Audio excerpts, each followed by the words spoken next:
Good morning. We are back with a Fox News alert. 2 people are dead and 9 others are injured after a shooting yesterday at Brown University in Rhode Island. Officials say the suspect is a male dressed in all black who left the scene on foot through a door on Hope Street. A shelter in place has been just lifted for the entire Brown campus, and the AP is reporting that a person of interest is in custody now.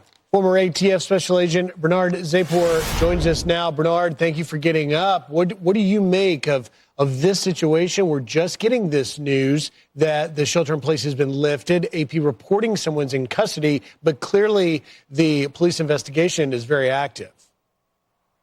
You know, it's an incredibly challenging tactical and investigative problem for all the law enforcement and community involved here, because essentially there's a lot of things that can't begin until the shooting stops. And until you have somebody in custody that you can confirm is the cause of this, the shooting hasn't stopped theoretically. And so their number one priority is to make sure that they're not going to have a re-engagement, that there are other participants in the shooting. And so, a lot of resources that would be used investigatively are going to be committed to that. Resources have been coming in throughout the night.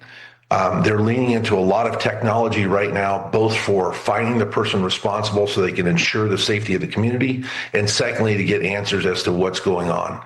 And of course, all at the same time, the management of, 10 plus people, critically injured, people fighting for their lives, the parents and friends and family that are coming into the area to be managed is all critically challenging and number one priority. A lot of resources are going for this. They're getting answers. They have more than they can reveal right now, but it's progressing. It's interesting that that we don't have more video circulating right now, but obviously authorities picked out that one short clip of the man that they say is at least a person of interest walking away. I assume that there's more to it than just what we're seeing right there that makes them think that is the person of interest that they want to talk to. Yeah, I'm confident they have much more video.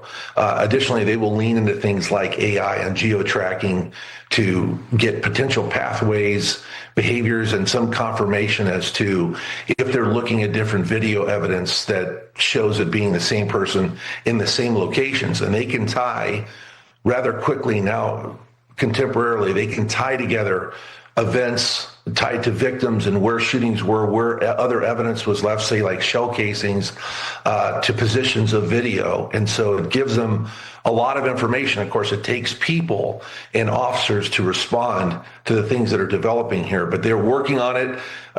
You would have this broken down into components. The component is the search, and the component is the investigation. And the search component is also largely looking for, again, they have to determine is there more than one person? It's going to give them relief, because if they have somebody that's a person of interest that develops into being the person responsible, then they can let off the gas when it comes to this aspect of it and concentrate on investigation and crime management and victim management, because obviously you have a lockdown situation in the area.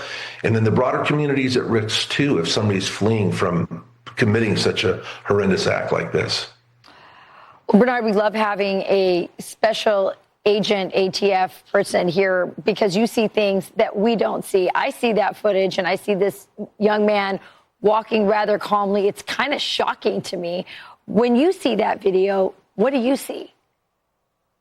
You want to be reluctant on deriving, for example, motive and intent from such small partial pieces of potential evidence.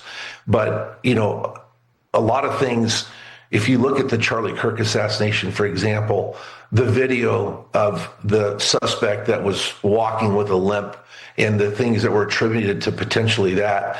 But make no mistake, somebody that goes in and makes a decision to take human life on a mass scale or any scale is really operating without conscience. And so the normal things that we're expecting from a human being doesn't exist. That's why in contemporary active shooter training, we tell people, do not beg for your life. This person looks like a human being.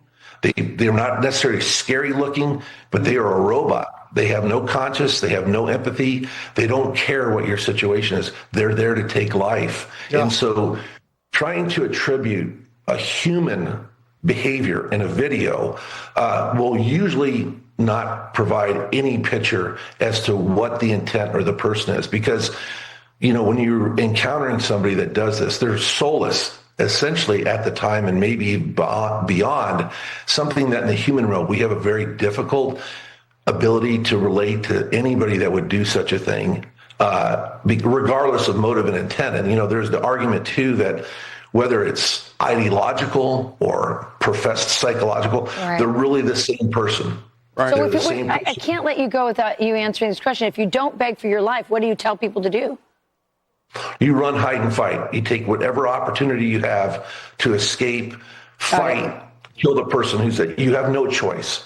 You have to act. And of course, the difficulty with this is the normal human reaction to hostile gunfire is to freeze solid. We have that in us because it's physiologically overwhelming.